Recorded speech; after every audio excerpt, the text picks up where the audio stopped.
Hello everyone, जय हिंद। आज की इस वीडियो में हम लोग देखने वाले हैं यहाँ पे यूपी बोर्ड द्वारा जारी किया गया वायरल पेपर। देख सकते हैं यहाँ पे हाई स्कूल परीक्षा सत्र 2021-22, ठीक है। यानी कि जो 2022 यानी कि 9 अप्रैल को आपको जो पेपर होने वाला है उसी का ये है वायरल पेपर। ये यूपी बोर्ड ने जारी कर बताया है कि आपका इस बेस पे आने वाला है सामाजिक विज्ञान का पेपर। मतलब ऐसे ही आएगा, मतलब सारे के सारे वेरी इंपॉर्टेंट क्वेश्चन इसमें बताया है, जो कि आप अगर आप अच्छे से अपनी तैयारी किए हैं तो आपको पता चल जाएगा जब आप आगे देखेंगे कि कितने ज़्यादा, मतलब बहुत सारे वेरी इंपॉर्टेंट क्वेश्चन को ही दे दिया है, जो कि आप अगर आप इससे तैयार करते हो तो आपका 80 से 90% आ ही जाएगा, ठीक है। 80 से 80% तो आना एकदम फिक्स है। तो चलिए फ्रेंड्स, अब हम लोग यहाँ पे देखते हैं एक एक करके सारे क्वेश्चन को, जो कि आपके यहाँ पे देख सकते हैं। आपको यहाँ पे मिल रहा है 2022 का एक क्वेश्चन पेपर, क्लास 10 सामाजिक विज्ञान का एक क्वेश्चन पेपर है, ठीक है। विषय है सामाजिक विज्ञान, प्रति 10 प्रश्न पत्र, क्लास 10, ठीक है। यहाँ पे आपको समय 3 घंटे 15 मिनट मिलेंगे। टोटल आपको 3 घंटे 15 मिनट आपको पढ़ने के लिए दिया जाता है और 3 घंटे आपको क्वेश्चन पेपर को हल करने के लिए दिया जाता है। 70 नंबर का आपका पेपर होता है, ठीक है। पूर्णांक 70, यानी कि आपको ये पेपर है ना, ये आपका 70 नंबर का है। और यहाँ पे आपको 3 घंटे 15 मिनट पढ़ने को मिलेंगे। आप लोग जानते ही हो कि क्लास 10 के स्टूडेंट के लिए है 2022 9 अप्रैल को यही आएगा। मतलब बहुत सारे क्वेश्चन इसी से आने वाले हैं। सामाजिक विज्ञान का ये आपका क्वेश्चन पेपर है। यहाँ पे आपको कुछ निर्देश दिया गया है, जो कि आप यहाँ पे पढ़ सकते हैं। पहला निर्देश, दूसरा निर्देश, तीसरा, यहाँ पे मतलब 5 निर्देश हैं टोटल। कितने? तो यहाँ पे 5 निर्देश हैं। और यहाँ पे देख सकते हैं जो कि का तथा खा, मतलब इसमें मानचित्र से भी क्वेश्चन आता है, जो कि आपको अच्छे से तैयार करना होता है। तो चलिए फिर अब हम लोग यहाँ पे सीधे खंड का पे आ चुके हैं, ठीक है। आपका पहला खंड यहाँ से स्टार्ट होता है, खंड का, जो कि आप यहाँ पे बहुविकल्पीय प्रश्न है। आप यहाँ पे देख सकते हैं ये बहुविकल्पीय प्रश्न है। यहाँ पे आपका पहला क्वेश्चन है कि बेल्जियम मॉडल की मुख्य विशेषता क्या है। आपको बताना है जो कि बेल्जियम, यहाँ कह रहा है बेल्जियम मॉडल की मुख्य विशेषता क्या है। तो यहाँ पे आपको बताना है कि बेल्जियम मॉडल की मुख्य विशेषता क्या है। तो पहला ऑप्शन दिया गया है यहाँ पे कि सत्ता में सभी जाति समूह का साझेदारी। दूसरा ऑप्शन है सत्ता में कुछ गिने चुने लोगों की साझेदारी।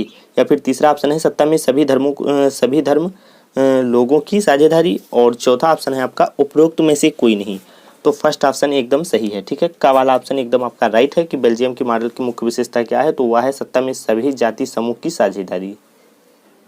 यहाँ पे कह रहा है कि महात्मा गांधी ने किस घटना के कारण असहयोग आंदोलन स्थगित किया, यानी कि बंद किया। पहला ऑप्शन है ऑप्शन का रॉलेट एक्ट। ऑप्शन खा है जलियांवाला बाग का हत्याकांड। और तीसरा ऑप्शन है आपका देखिए खिलाफत आंदोलन। और चौथा ऑप्शन है चौरी चौरा का कांड। तो इन चारों में से कौन सा ऑप्शन सही है, तो इसका आपका जो सही आंसर है वह हो जाएगा ऑप्शन घा, ठीक है। ऑप्शन घा एकदम राइट है, चौरी चौरा का कांड। और ये कितने नंबर के क्वेश्चन आएंगे, तो ये सारे के सारे 1 नंबर के आएंगे, क्योंकि बहुविकल्पीय जो होते हैं 1 ही नंबर के आते हैं। देख सकते हैं आप यहाँ पे, ठीक है। तो यहाँ पे सारे के सारे वेरी इंपॉर्टेंट क्वेश्चन को यहाँ पे दिया है, जो कि बहुविकल्पीय हैं। तो इन सारे क्वेश्चन को आपको जरूर तैयार करना है अगर आपको अच्छे अंक लाने हैं। तो देख सकते हैं अब यहाँ पे तीसरा क्वेश्चन क्या है कि 1861 में संयुक्त इटली शासक कौन बना। 1861 में संयुक्त इटली का शासक कौन बना। ऑप्शन का है विक्टर इमैनुअल और सेकंड है बिस्मार्क। और ऑप्शन गा है विक्टर इमैनुअल सेकंड या द्वितीय, ठीक है। इसका मतलब हो जाएगा द्वितीय। या फिर ऑप्शन घा है काबुल। तो 1861 में संयुक्त इटली का शासक कौन बना, तो इसका राइट आंसर है आपका, तो यहाँ पे आपका विक्टर इमैनुअल, ठीक है। इमैनुअल सेकंड यानी कि द्वितीय। अगला देखिए हिंदी स्वराज नामक पुस्तक की रचना किसने की थी। ऑप्शन का है पंडित जवाहरलाल नेहरू या फिर रविन्द्रनाथ टैगोर, महात्मा गांधी, बाल गंगाधर तिलक। तो महात्मा गांधी ने की थी, ठीक है। हिंदी स्वराज पुस्तक की किसने रचना की, यानी कि किसने लिखा था, तो यहाँ पे महात्मा गांधी ने। अगला क्वेश्चन देखिए, अगला क्वेश्चन है कि जर्मनी का एकीकरण किस युद्ध के बाद पूरा हुआ। यहाँ पे आपको 4 ऑप्शन दिया गया है। असिट्राया परसा युद्ध द्वारा, असिट्राया, और यहाँ ये जो डैश लगा हुआ है इसका मतलब होता है असिट्राया और परसा युद्ध द्वारा, या फिर फ्रांस परसा युद्ध द्वारा, फ्रांस असिट्राया युद्ध द्वारा। इनमें से कोई नहीं। जर्मनी का एकीकरण किस युद्ध के बाद पूरा हुआ, तो इसका राइट आंसर है आपका, तो यहाँ पे शायद यही क्वेश्चन सही होगा। तो थोड़ा इससे देख लेना, ठीक है। इसमें थोड़ा डाउट है तो इससे देख लेना इस क्वेश्चन को। और ये नहीं कि ये मतलब नहीं आएंगे, सारी के सारी वेरी इंपॉर्टेंट क्वेश्चन को यूपी बोर्ड ने सिलेक्ट कर दिया है, जो कि आप यहाँ पे देख सकते हैं। अगला है क्वेश्चन कि भाषाओं को भारतीय संविधान की किस अनुसूची में रखा गया। ठीक है, तो किस अनुसूची में रखा गया, तो इसका राइट आंसर है आपका प्रश्न 6। प्रश्न 6 का कौन सा ऑप्शन सही है, तो इसका 8वीं, यहाँ पे 8वीं में। ठीक है, तो आपके पेपर में टोटल 6 कितने, तो टोटल 6 क्वेश्चन आएंगे, बहुविकल्पीय 6 क्वेश्चन आएंगे, जो कि आपकी 6 नंबर काफ़ी मायने रखते हैं। और आपका यहाँ से कितने नंबर, तो 6 नंबर एकदम क्लियर हो जाएगा। अब आपका यहाँ पे स्टार्ट हो गया अति लघु उत्तरीय प्रश्न। ठीक है, यहाँ पे आपका अति लघु उत्तरीय प्रश्न स्टार्ट हो गया है, जो कि आप यहाँ पे देखिए। पहला क्वेश्चन है कि गांधी जी द्वारा चलाए गए 2 सत्याग्रह आंदोलनों का उल्लेख कीजिए। यानी कि जो महात्मा गांधी ने जो सत्याग्रह आंदोलन किए थे, उनके 2 सत्याग्रह आंदोलन के नाम लिखने हैं। और लोकतांत्रिक शासन क्यों लोकप्रिय माना जाता है, 2 कारण लिखिए। आपको बताना है कि लोकतांत्रिक जो शासन है वह क्यों प्रिय माना जाता है, कि मतलब क्यों अच्छा माना जाता है, 2 कारण आपको बताना है। एंड यहाँ पे तीसरा क्वेश्चन है कि भारत की उत्तरी पूर्वी सीमा पर स्थित 2 लोकतांत्रिक देशों के नाम लिखिए। ठीक है, भारत और उत्तरी पूर्वी स्थित 2 लोकतांत्रिक देशों के नाम लिखिए, जो कि आपको यहाँ से 2 नंबर यहाँ से, 2 नंबर यहाँ से, 2 नंबर यहाँ से, यानी कि टोटल 6 नंबर यहाँ से भी मिल जाएंगे अगर आप इसका सही आंसर लिखते हो तो 7 नंबर, 8 नंबर एंड 9 नंबर, ये 3 क्वेश्चन आप तैयार कर लेना। उसके बाद में प्रश्न संख्या 10 में लघु उत्तरीय प्रश्न आएगा। ठीक है, आपका लघु उत्तरीय प्रश्न आएगा, यहाँ पे देख सकते हैं लघु उत्तरीय प्रश्न। लघु उत्तरीय प्रश्न में कितने नंबर के क्वेश्चन आते हैं, तो इसमें टोटल 3 नंबर के क्वेश्चन आते हैं। लघु उत्तरीय प्रश्न में 3 नंबर के क्वेश्चन आते हैं। पहला क्वेश्चन है जैसे कि यहाँ पे दिया हुआ है कि क्वेश्चन आपको यहाँ पे कह रहा है कि मरी आन, ठीक है, मरी आन और जर्मनियाँ कौन थी, उनको चित्रित करने के क्या उद्देश्य थे। उसके बाद में जो कि सबसे ज़्यादा इम्पॉर्टेंट है इस क्वेश्चन पेपर में, वो है रालेट एक्ट। ठीक है, रालेट एक्ट क्या था, गांधी जी ने इसे देखिए, गांधी जी ने इसे इस एक्ट, ठीक है, एक्ट का विरोध किस प्रकार किया। तो ये क्वेश्चन आपके बोर्ड एग्जामिनेशन के लिए सबसे ज़्यादा इम्पॉर्टेंट है। तो यहाँ पे मैं आपको इसका आंसर बता देता हूँ। ठीक है, रालेट एक्ट का मैं आपको यहाँ पे आंसर बता दूँ कि रालेट एक्ट क्या था, गांधी जी ने इस एक्ट का विरोध कैसे किया। जो कि आपको इतना पूछेगा कि रालेट एक्ट क्या था, तो 2 नंबर में आएगा, और अगर पूरा पूछेगा तो ये 3 नंबर में आएगा। तो यहाँ पे ऐसे भी पूछ सकता है कि मतलब कुछ इस प्रकार से कि रालेट एक्ट क्या था, उसका विरोध कैसे किया गया, क्या परिणाम हुआ, भारत में लोग द्वारा रालेट एक्ट का किस प्रकार विरोध किया गया, उदाहरण सहित स्पष्ट कीजिए। मतलब कई प्रकार से पूछ सकता है। तो आप इस क्वेश्चन का आंसर कैसे लिखेंगे, तो देखिए, तो आप इसका आंसर लिखेंगे कि रालेट एक्ट 1919 ईस्वी में पारित एक ऐसा कानून था जिसमें भारतीयों पर किसी तरह के मुकदमे को चलाए बिना शंका के आधार पर गिरफ्तार कर 2 साल तक जेल में बंद किया जा सकता था। यानी कि शंका के आधार पर तो उन पे 2 साल तक क्या किया जाता था, तो उनको 2 साल कितने, रालेट एक्ट 1919 ईस्वी में पारित एक ऐसा कानून था, तो उसमें उन पे मुकदमा चला दिया जाता था और 2 साल तक जेल में बंद किया जाता था। तो यहाँ पे अगर आप इतना आंसर लिखोगे तो आपको कितने नंबर, तो इसका आंसर मैंने बताया है कि रालेट एक्ट क्या था, तो आपको 2 नंबर मिल जाएंगे। उसके बाद में आपका अगला क्वेश्चन है कि वर्तमान लोकतांत्रिक देखिए, वर्तमान लोकतांत्रिक व्यवस्था की 3 चुनौतियों का उल्लेख कीजिए, जो कि आपको यहाँ से 3 नंबर मिल जाएंगे। और अगर आप ये क्वेश्चन को नहीं कर पाते हो तो आपको यहाँ पे अथवा में दूसरा ऑप्शन भी दिया गया है। अगर आप इसे नहीं करते हैं तो आप इसे करिए, आपको इससे भी 3 नंबर मिलने वाले हैं। ऐसे सेम ऊपर भी है और इसमें भी है। ठीक है, ऊपर भी है, यहाँ पे आपको 3 नंबर, यहाँ से आपको 3 नंबर मिलेंगे, चाहे आप ये करिए चाहे ये करिए। उसके बाद में आपका यहाँ से कितने नंबर का क्वेश्चन आएगा, तो दीर्घ उत्तरीय प्रश्न आपका स्टार्ट हो जाएगा, और इसमें आपको कितने नंबर, तो टोटल 6 नंबर के क्वेश्चन पूछे जाएंगे। दीर्घ उत्तरीय प्रश्न में 6 नंबर के क्वेश्चन पूछे जाएंगे। जैसे कि यहाँ पे पहला क्वेश्चन है कि अंतर्राष्ट्रीय आर्थिक विनिमयों, ठीक है, विनिमयों में 3 तरह की गतियों या प्रवाहों का उल्लेख कीजिए। अपने उत्तर की पुष्टि हेतु उपयुक्त उदाहरण भी दें। आपको उदाहरण भी देना है, यहाँ पे कह रहा है। दूसरा क्वेश्चन, मतलब अगर आप ये नहीं कर पाते हैं तो आप इसे करिए, और आपको क्वेश्चन एक भी छोड़ना नहीं है, सारे के सारे क्वेश्चन को हल करना है। दूसरा क्वेश्चन देखिए, कह रहा है कि प्रथम विश्व युद्ध, यहाँ पे कह रहा है प्रथम विश्व युद्ध के बाद आई आर्थिक महामंदी का क्या महामंदी, ठीक है, महामंदी का क्या कारण था। आपको क्या कारण था ये बताना है। किन्हीं दो प्रभावों का उल्लेख कीजिए। ठीक है, आपको यहाँ पे किन्हीं 2 प्रभावों का उल्लेख करना है, जो कि आपको 6 नंबर का एक क्वेश्चन था। तो आप दोनों में से एक को जो आपको अच्छा लगे, मतलब आप जिसको अच्छे से तैयार करके आए हैं आप अपने बोर्ड एग्जाम देने, तो आप उसे लिख देना। अगला क्वेश्चन देखिए यहाँ पे 13 क्वेश्चन है कि सत्ता की साझेदारी का क्या अर्थ है या क्या देखिए सत्ता की साझेदारी का क्या अर्थ है या क्यों आवश्यक है, किन्हीं 2 कारणों का उल्लेख कीजिए। आपको यहाँ पे ठीक है, आपको यहाँ पे उसके 2 कारण बताने हैं। ठीक है, 2 कारण आपको यहाँ पे बताने हैं, जो कि कह रहा है कि 2 कारणों का उल्लेख कीजिए। तो ये भी है आपका कितने नंबर का, तो ये 6 नंबर का है। ठीक है, 6 नंबर का क्वेश्चन है, चाहे आप ये करिए या फिर ये करिए। ये है आपका प्रश्न 13। प्रश्न ये 13 है, जो कि आप यहाँ पे देखिए प्रश्न 13 है और इसमें भी 2 आपको ऑप्शन दिया गया है। तो यहाँ पे अब आपका स्टार्ट हो गया ये मानचित्र से संबंधित क्वेश्चन। ठीक है, मानचित्र संबंधित प्रश्न। तो देखिए आप, ये मानचित्र संबंधित प्रश्न है। आपको यहाँ पे कुछ क्वेश्चन दिए गए हैं। देखिए पहला आपको यहाँ पे, तो यहाँ पे देखिए कह रहा है कि निम्नलिखित स्थानों को भारत के रेखा मानचित्रों में मतलब यहाँ पे चिन्ह बना हुआ है, इस चिन्ह द्वारा नाम सहित दर्शाइए। सही नाम व सही अंकन हेतु आधा 1/2 यानी कि हाफ, 1/2 यानी कि आधा, यानी कि आधा आधा अंक निर्धारित है। यानी कि आप यहाँ पे देख सकते हैं, ये है आपका आधा आधा नंबर आपको मिलेगा। अगर आप एक क्वेश्चन को हल करते हो तो आपको 1 नंबर, कितने नंबर, तो आपको यहाँ से 1 नंबर मिल जाएंगे एकदम। तो जिसको आता है मानचित्र में हल करना वो कर सकते हैं, या फिर जिसको नहीं आता है वो उसको यहाँ पे दूसरा ऑप्शन दिया गया है, जो कि आप यहाँ पे देख सकते हैं। देखिए यहाँ पे तो सामाजिक विज्ञान के पेपर में काफ़ी ज़्यादा आपको छूट मिलता है, काफ़ी ज़्यादा मज़ा आता है इसमें, क्योंकि बहुत सारे इसमें आपको छूट मिल जाते हैं। अथवा अथवा अथवा मतलब आप चाहे ये करिए ये करिए। तो देखिए यहाँ पे कह रहा है केवल दृष्टिबाधित परीक्षार्थियों के लिए, मतलब जो इसे नहीं मानचित्र में हल नहीं कर पाते हैं वो भी यहाँ पे इसे हल कर सकते हैं। और पहला ऑप्शन यहाँ पे दिया हुआ है कि जलियांवाला बाग का हत्याकांड किस स्थान पे हुआ, तो वह हुआ था अमृतसर में और पंजाब में। ठीक है, अमृतसर यानी कि पंजाब में। तो अगर आप अमृतसर, ठीक है, आप अमृतसर लिखते हो, तो यहाँ पे अगर आप ऐसे लिखते हो कि जलियांवाला बाग का हत्याकांड कहाँ पे हुआ था, किस स्थान पे, तो ऐसे आप प्रश्न उत्तर संख्या 14 डाल देना। उसके बाद में अमृतसर, ऐसे अमृतसर इतना लिख देना और ब्रैकेट में पंजाब भी लिख देना। तो आपको कितने नंबर, यहाँ से 1 नंबर आपके क्लियर हो जाएंगे। ठीक है, 1 नंबर का ये क्वेश्चन, 1 नंबर का ये, 1 नंबर का ये, 1 नंबर का ये, 1 नंबर का ये, सारे के सारे 1-1 नंबर के क्वेश्चन है। ठीक है, ये सारे के सारे 1 नंबर के क्वेश्चन है। तो हम लोगों ने यहाँ पे जलियांवाला बाग का हत्याकांड देखा। अब हम लोग देखेंगे कि गांधी जी ने नमक बनाना किस स्थान से प्रारंभ किया, जो कि आपको बताना है। नील की खेती करने वाले किसानों ने किस स्थान से आंदोलन शुरू किया, यानी कि प्रारंभ किया। तो आपको बताना है कि नील की खेती मतलब कहाँ से शुरू हुआ, तो चंपारण। ठीक है, चंपारण जो कि है बिहार में। अब हम लोग देखेंगे यहाँ पे ये वाला क्वेश्चन। ठीक है, अब हम लोग देखेंगे कि ये तीसरा क्वेश्चन।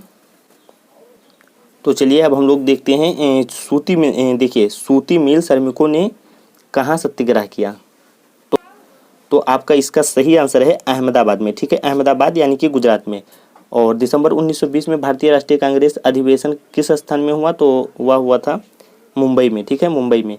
तो यहाँ से आपके ये सारे क्वेश्चन हो गए। अब हम लोग यहाँ पे देखेंगे खंडखा। ठीक है, खंडखा अब हम यहाँ पे देखेंगे, जो कि आपके खंडखा में पहले ही बहुविकल्पीय प्रश्न आएगा। बहुविकल्पीय प्रश्न यानी कि 1-1 नंबर की, इसमें सारे के सारे यहाँ पे 1-1 नंबर के जो कि क्वेश्चन आएंगे। तो देखिए पहला प्रश्न है आपका, यहाँ पे लिखा हुआ है बहुविकल्पीय प्रश्न, एंड यहाँ पे लिखा हुआ है कि निम्नलिखित में से किस प्रांत में सीढ़ीदार यानी कि सोपानी खेती की जाती है। आपको बताना है कि किस सोपानी खेती कहाँ पे की जाती है, पंजाब में, हरियाणा में, उत्तर प्रदेश में या फिर उत्तराखंड में। तो कहाँ पे की जाती है, तो इसका राइट आंसर है आपका प्रश्न 15 का ऑप्शन घ, यानी कि उत्तराखंड में यहाँ पे की जाती है सोपानीदार खेती, या सोपानी पूछे या फिर सीढ़ीदार बोले, तो दोनों का मतलब एक ही है। निम्न में से कौन सी रबी की फसल है, आपको बताना है कि दाल, मोटे अनाज, चना, कपास। तो इसका राइट आंसर है आपका 16 का ये गा वाला। ठीक है, चना। तो यहाँ पे देखिए कि निम्न में से कौन सी रबी की फसल है, तो आपका चना है। ठीक है, चना क्या है, तो एक रबी की फसल है। अगला क्वेश्चन देखिए, अगला क्वेश्चन है कि झारखंड में स्थित कोडरमा निम्नलिखित में से किस खनिज का अग्रणी उत्पादक है। ऑप्शन का है बॉक्साइट, ऑप्शन का है अभ्रक, ऑप्शन का है लोहा अयस्क एंड ऑप्शन का है तांबा। तो झारखंड में स्थित कोडरमा निम्नलिखित में से किसके लिए ज़्यादा, मतलब किस खनिज का अग्रणी उत्पादक है, तो इसका राइट आंसर है आपका खा। ठीक है, अभ्रक के लिए। अगला क्वेश्चन है 18 कह रहा है कि इनमें से किस राज्य में काली मृदा मुख्य रूप से पाई जाती है। आपको बताना है किस राज्य में काली मृदा मुख्य रूप से पाई जाती है। ऑप्शन का है गुजरात, ऑप्शन का है राजस्थान, ऑप्शन का है महाराष्ट्र एंड ऑप्शन का है झारखंड। तो किस राज्य में काली मृदा मुख्य रूप से पाई जाती है, तो ऑप्शन गा एकदम राइट है आपका, महाराष्ट्र। ठीक है, महाराष्ट्र में मुख्य रूप से पाई जाती है। अगला क्वेश्चन देखिए, अगला क्वेश्चन है कि मानव विकास सूचकांक HDI में भारत का स्थान कितना है, 120वां, 130वां, 180, 190। तो आपको बताना है कितना स्थान है, तो 130वां। ठीक है, 130वां है। और यहाँ पे हम लोग अंतिम क्वेश्चन देखेंगे, जो कि यहाँ पे देख सकते हैं। अंतिम क्वेश्चन है 20वां है, भारत की आय की दृष्टि से कैसा राष्ट्र है? भारत आय की दृष्टि से कैसा राष्ट्र है? उच्च आय वर्ग वाला या फिर मध्य आय वर्ग वाला, निम्न आय वर्ग वाला, या फिर इनमें से कोई नहीं? मध्य आय वर्ग वाला या फिर उच्च वाला या फिर निम्न वाला? तो इनमें से बताना है आपको भारत एक आय की दृष्टि से कैसा राष्ट्र है। तो यहाँ पे मध्य आय वर्ग वाला, ठीक है।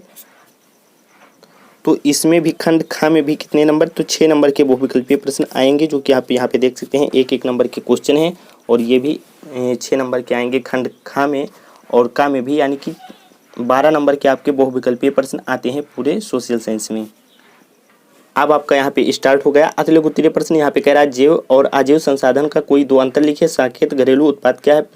प्रचंड बेरोजगारी का कोई अन्य नाम लिखिए। यहाँ पे आपको बताना है इन दोनों, देखिए इन तीनों क्वेश्चन को आपका आंसर एकदम अच्छे से बताना है, ठीक है।